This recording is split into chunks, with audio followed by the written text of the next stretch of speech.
जो यूथ को मैं बोलता हूँ हमेशा कि कुछ भी करो लेकिन फिट रहो। जिम ज्वाइन करते हैं तो सबसे पहले आप अपने शरीर को जानते हैं। आपको आपका शरीर बताता है कि हमें उसको कहाँ काम करना है, कहाँ वर्क करना है। और बॉडी बिल्डिंग जो है वो एक आर्ट है, एक कला है जो स्टेज पे अपनी बॉडी को दिखाने की है।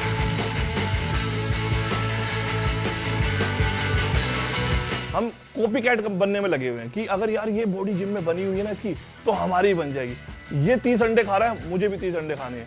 ये चिकन खा रहा है 1 किलो, मैं भी चिकन खाऊंगा। लेकिन ऐसा होता नहीं है। हर इंसान अलग है, डिफरेंट है, उसकी बॉडी अलग है, उसकी बॉडी रिएक्ट अलग तरीके से करती है।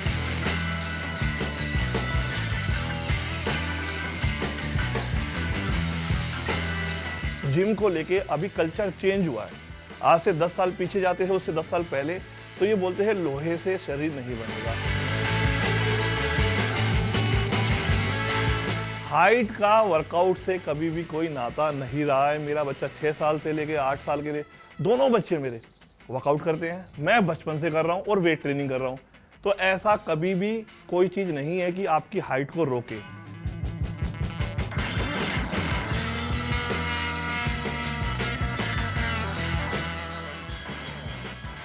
दोस्तों आजकल हर जगह हम देखते हैं जिम के काफ़ी चर्चे हैं, फिट रहने के काफ़ी चर्चे हैं। So this was our capsule on body building as a sport, और इसी पे चर्चा करने के लिए आज हमारे साथ स्टूडियो में मौजूद हैं former mister universe Noor Khan ji. बहुत बहुत स्वागत है आपका। Thank you. Good to have you on the programme Noor Khan ji. और बॉडी बिल्डिंग जो आज का विषय है on sports media, it's a competitive sport. इसमें कंपटीशन है, आप दूसरे बॉडी बिल्डर्स के साथ compete करें both in terms of your build and how you are able to present yourself on the stage. So Noor Khan ji, you are the recipient of the mister universe title. हमारे दर्शकों को समझाएं कि इसमें ओलंपिया यूनिवर्स टाइटल्स में फ़र्क क्या है और यहाँ तक पहुँचने के लिए कितनी मेहनत करनी पड़ती है। सर ये एक प्रिपरेशन होती है। अगर आप मिस्टर यूनिवर्स खेलने जाते हैं, फर्स्ट ऑफ ऑल आप स्टेट लेवल से स्टार्ट करते हैं। कोई भी एथलीट्स हो, जब उसका जिम में स्टेप होता है फर्स्ट, तो उसका टारगेट स्टेट क्वालिफाई करना होता है, then national, then Asia and then world championship and universe. So universe, उसके बाद में ओलंपिया आता है। ओलंपिया एक इंडिविजुअली गेम है, वो पूरे ब्रह्मांड के जो बॉडी बिल्डर्स होते हैं, और एक उसको बोल सकते हैं फ्री वेट। उसमें बहुत सारी कंडीशंस अलग हैं। बट जब आप एशिया या वर्ल्ड खेलते हैं तो आप अपने देश को रिप्रेजेंट करते हैं। बट जब आप ओलंपिया खेलते हैं सो उसमें वो अपने आप को रिप्रेजेंट कर रहे हैं। सो फ्री हो जाता है वो, बट वो थोड़ा उसका लेवल बहुत अप हो चुका है, बहुत ज़्यादा उसका अपग्रेड। जब आप कहते हैं कि फ्री, आपका ये मतलब है कि उसमें कोई वेट क्लास नहीं, वेट कैटेगरी नहीं है जैसे यूनिवर्स में है। ओलंपिया में it is free, that means there is no weight category. No weight category. उसमें अंदर आपका डजेंट मैटर आपकी हाइट क्या है, डजेंट मैटर वेट क्या है। वो सुपर हैवी वेट होते हैं ऑलमोस्ट सारे ही बॉडी बिल्डर्स, जो कि इंडिया में बहुत मुश्किल ही देखने को मिलते हैं। तो वेट और हाइट तो नहीं एक इसमें मेजर है, मगर एज क्या कोई मेजर है या क्या एक हाँ, परफेक्ट एक एज क्राइटेरिया है बॉडी बिल्डिंग? यस, एक क्राइटेरिया होता है। आपकी बॉडी खुद ही रिस्पॉन्स देना बंद कर देती है। वो टाइम आ जाता है कि एथलीट खुद ही अंडरस्टूड करता है कि बस मुझे गिव अप कर देना चाहिए, बिकॉज उसको आगे लाइफ और जीनी स्पेंड करना है, और उसकी बॉडी वो रिस्पॉन्स नहीं दे रही है कि कोई 45 ईयर्स का कोई लड़का है। मैं 45 का हूँ तो can I do body building? या श्योर, बट आप एक्सपेक्ट नहीं कर सकते कि 22 से मैच कर लेंगे इतनी जल्दी। सो डिफरेंट तो एज ये तो आपने बताया कि कहाँ पे समाप्त, मतलब 45 46, बट शुरू कहाँ से करें? What's the right age to start this as a sport? Right age 17 is good. 17 अगर आप देखें तो परफेक्ट एज है, बिकॉज मैंने भी तभी शुरू किया था। सो 17 एक अच्छा एज होता है, और उसके अंदर आपके जो एक टेस्टोस्टेरोन लेवल होता है वो बहुत अपग्रेड होता है, और बहुत अच्छे से अगर उसको सही तरीके से न्यूट्रलाइज कर लिया जाए। और एक वो टीन एज होती है, तो जहाँ पे लड़कों का बिगड़ने का चांस ज़्यादा होता है। तो गलत चीज़ों से अच्छा है कि बेटर अपनी पर्सनैलिटी पे वर्क करें। Then after 12th is college and all, तो पर्सनैलिटी ठीक होती है उनकी, इंटरनल वो मेंटली ठीक होते हैं, फिजिकली फिट रहते हैं। So perfect, 17 is good.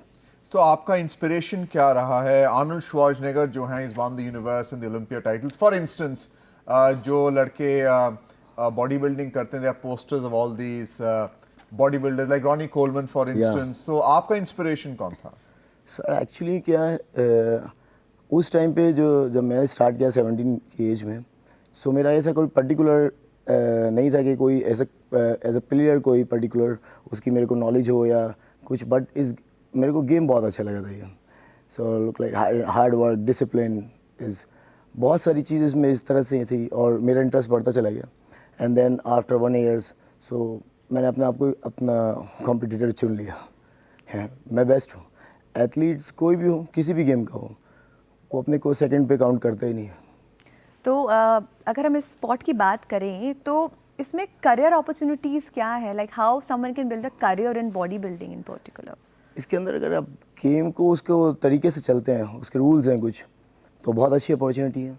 हम गवर्नमेंट उसमें सर्विसेज में जा सकते हैं, defence, military, navy, merchant navy and defence, काफ़ी सारी चीज़ें हैं जो आपको अपॉर्चुनिटी है, बट डिपेंड करता है आप क्या करना चाहते हैं। इसमें 2 कंडीशंस हैं, एक आप एक अच्छे ट्रेनर बन सकते हैं, आप ट्रेन करें, और दूसरा आप एथलीट हैं तो आप अपना गेम को अपना और बेहतर करते हैं बेहतर, क्योंकि एक बड़ा प्लेयर बनने के लिए एक बड़ा सेक्रीफाइस करना पड़ता है, बड़ा गेम खेलना पड़ता है, स्टेट फिर नेशनल एंड ऑल, बहुत सारे गेम होते हैं, बहुत सारा सेक्रीफाइस है।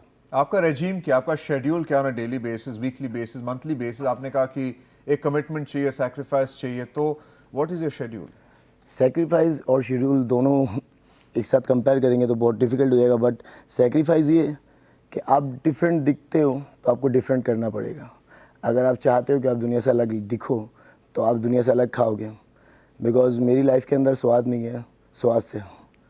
तो जहाँ स्वाद और स्वास्थ्य होते हैं वहाँ बॉडी बिल्डिंग कहाँ। तो सेक्रीफाइस ये है कि आपको जो टेस्ट की चीज़ें हैं उसको साइड में कर देते हैं आप, एंड डिसिप्लिन हो जाती है 5-6 meals and day, and regularly उसको मील को खाना, वो एक थोड़ा टास्क बन जाता है स्टार्टिंग में, बट वो आपकी हैबिट बन जाती है। जैसे आपने देखा होगा बहुत से लोग हैं वो मॉर्निंग में चाय लेना पसंद करते हैं, उनके बिना उनकी आँख नहीं खुलती या कुछ। सो एक एथलीट का एक रूल्स होते हैं कि उसको क्या मील्स कब लेनी है, एंड एट द टाइम वो अपने टाइम टेबल के हिसाब से ही वो मील्स प्रिपेयर करता है।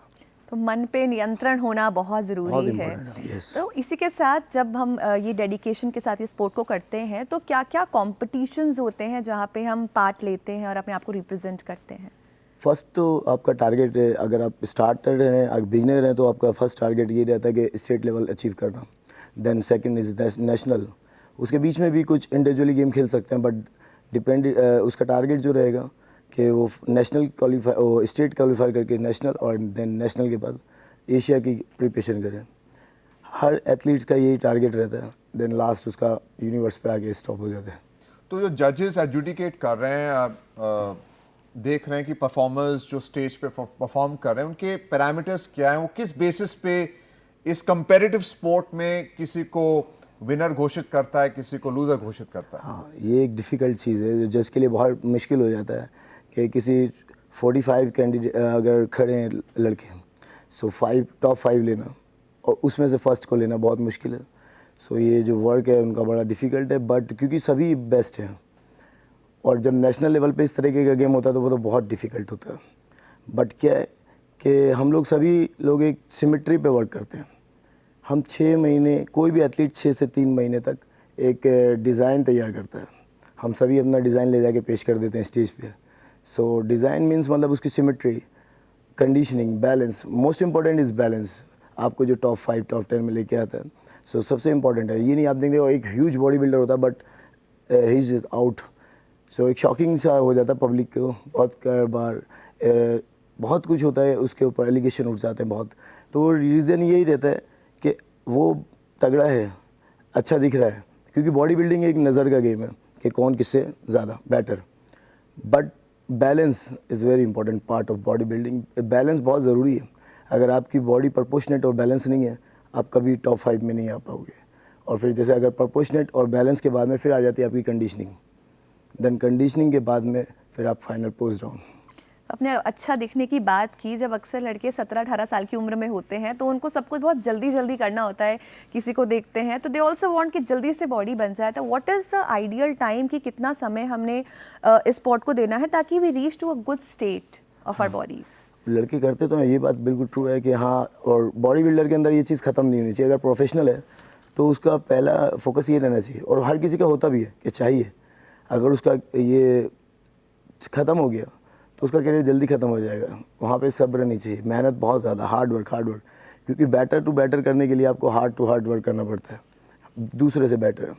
और जब सेकेंडली जब अब यंग बॉयज़ की आ जाती है बात की पर्सनैलिटी एंड उसके लिए वो बहुत जल्दी करते हैं, तो एक क्राइटेरिया है कि आप जिम ज्वाइन करते हैं तो बेसिक चीज़ों पे आप फोकस करें। जितना आप हार्ड वर्क कर रहे हैं, क्या आप उसके साथ में उतना अच्छा रिकवर दे पा रहे हैं उसको? नहीं। रिकवरी सोर्सेज अगर आपकी बेटर है तो आपको रिजल्ट भी बेटर मिलेगा।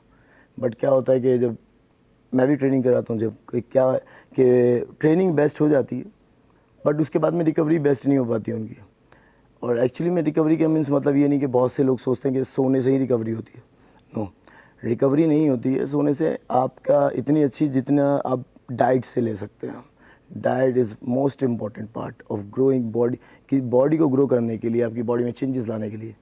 वहाँ पर हम जिम में जाके 1-1.5 घंटा, कोई भी गर्ल्स बॉयज़ वुमेंस, हम वहाँ पर जाके मेहनत कर सकते हैं, अपनी बॉडी को एक शेप दे सकते हैं, बट ग्रो हमारे खाने से ही आएगा।